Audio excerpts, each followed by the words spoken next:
Un dessin d'éléphant vendu 180 000 $, des ventes qui totalisent 23 millions de dollars sur le marché secondaire et plusieurs millions de dollars de ventes sur le marché primaire. Comment en est-on arrivé là ? Avant de commencer cette vidéo, n'hésitez pas à vous abonner à cette chaîne, à mettre le petit pouce bleu en bas de la vidéo, à la partager, ça nous aide beaucoup pour le référencement et pour la suite de cette chaîne. Mais avant tout, qu'est-ce que VeeFriends ? VeeFriends est un collectif de 10 255 NFT pour la collection inaugurale, c'est-à-dire la première qui est sortie, qui a été créée par l'entrepreneur et investisseur de longue date Gary Vaynerchuk, qu'on connaît mieux sous le pseudonyme de Gary V. Alors que la plupart des ensembles NFT à collectionner au moment où Gary V sort sa collection ne sont rien de plus qu'une forme d'art numérique, c'est-à-dire de simples images, de simples JPEG en ligne, Gary V fait un pas supplémentaire en leur attribuant une utilité, en leur attribuant une fonction supplémentaire à ces NFT. En effet, les NFT qui font partie de l'ensemble VeeFriends serviront également de ticket d'entrée pour les 3 prochaines années de la VeeCon, qui est en réalité une conférence annuelle axée sur de nombreux sujets pour lesquels Gary V est connu et reconnu, comme l'entrepreneuriat et le marketing. Cette VeeCon est une convention de plusieurs jours réservée exclusivement aux détenteurs de NFT. La conférence se concentrera sur des sujets divers comme le business, le marketing, les idées, la créativité et l'entrepreneuriat. Il est important de noter que les VeeFriends NFT, donc la collection dont on parle actuellement, sont sortis sur la blockchain Ethereum et peuvent être achetés sur veefriends.com. Mais pourquoi avoir créé VeeFriends ? En réalité, Gary V a une vision. Dès 1995, il avait vu venir la tendance du World Wide Web. En 2005, c'est la tendance du Web 2.0 qu'il avait vu venir, c'est-à-dire le web de la consommation dans lequel on vit aujourd'hui, dans lequel on est actuellement. Pour lui, les NFT représentent le Web 3.0, c'est-à-dire l'empire et l'univers du web décentralisé. Pour mieux comprendre cet univers du Web 3.0 et surtout pour en faire partie, il pense que le meilleur moyen d'y arriver est de lancer soi-même ses projets. Gary V se considère en effet comme un doueur, c'est pourquoi il préfère toujours être dans l'action, faire partie de ceux qui agissent plutôt que faire partie de ceux qui regardent et qui analysent. Voyons à présent que les NFT de Gary V sont en réalité de simples dessins d'enfants. Soyons très honnêtes, les NFT de Gary V sont globalement très moches. Ils représentent globalement des dessins d'enfants que n'importe qui pourrait réaliser. Et en réalité, c'est bien Gary V lui-même qui les a tous réalisés, qui les a tous dessinés. Les personnages qu'il a choisis et les personnages qu'il dessine représentent des traits humains que Gary V admire, et il représente également des personnages qui sont liés à la culture internet.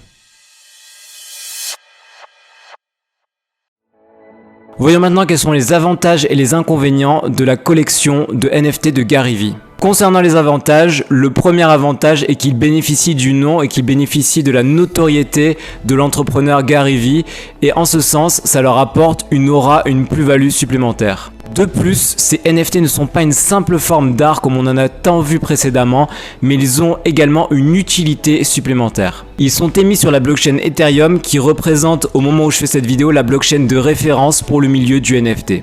Les utilisateurs peuvent stocker ces NFT dans le portefeuille Ethereum en hard wallet, c'est-à-dire avec un ledger, c'est-à-dire un outil physique qui permet d'augmenter la sécurité de son portefeuille NFT.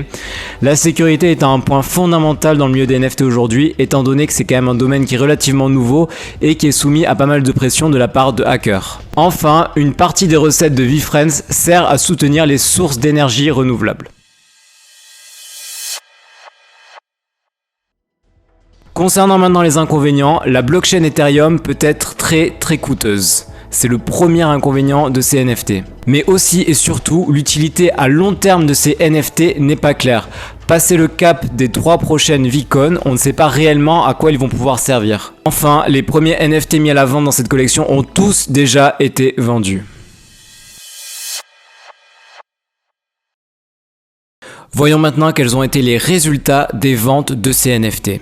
Ces NFT ont été lancés sous le format des Dutch Auction, c'est-à-dire des enchères hollandaises. Si vous ne savez pas ce qu'est une enchère hollandaise, je vais vous expliquer, vous allez voir, c'est très simple. Une enchère hollandaise est une enchère décroissante, c'est-à-dire qu'elle va dans le sens inverse de celui qu'on connaît traditionnellement. Vous partez d'un prix de départ et ensuite ce prix ne fait que baisser.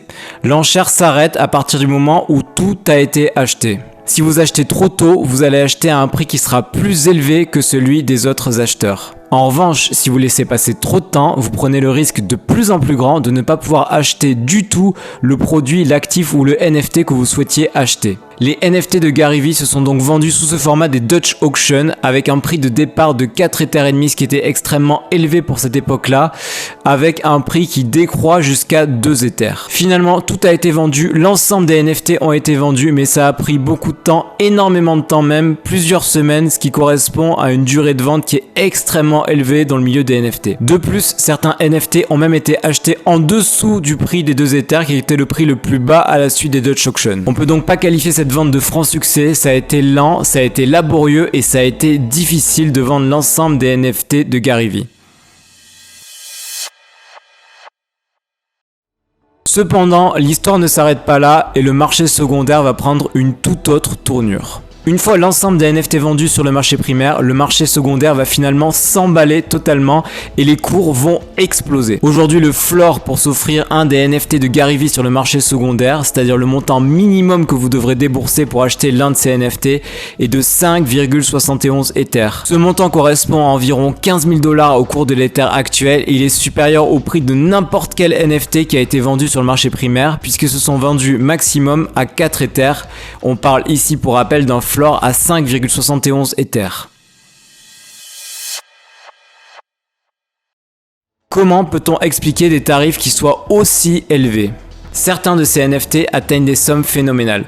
On a vu au début de cette vidéo qu'un seul de ces NFT s'est vendu à plus de 70 Ethers. Alors comment expliquer un tel prix, comment expliquer un tel tarif ? En réalité, il y a plusieurs raisons et plusieurs explications à cela.